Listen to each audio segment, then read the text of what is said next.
الرحمن الرحیم۔ صحیح بخاری حدیث نمبر 732۔ انس بن مالک انصاری رضی اللہ تعالی عنہ نے خبر دی کہ رسول اللہ صلی اللہ علیہ وسلم ایک گھوڑے پر سوار ہوئے اور گر جانے کی وجہ سے آپ کے دائیں پہلو میں زخم آ گئے۔ حضرت انس رضی اللہ تعالی عنہ نے بتلایا کہ اس دن ہمیں آپ نے ایک نماز پڑھائی، چونکہ آپ بیٹھے ہوئے تھے اس لیے ہم نے بھی آپ کے پیچھے بیٹھ کر نماز پڑھی۔ پھر سلام کے بعد آپ نے فرمایا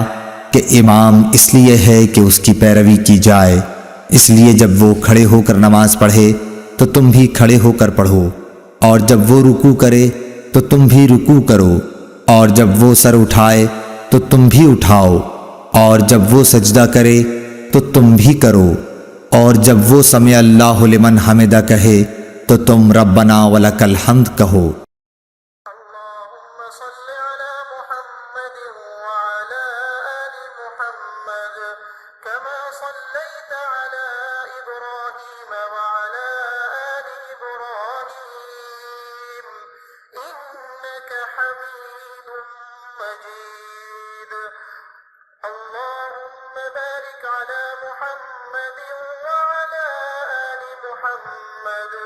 كما باركت على إبراهيم وعلى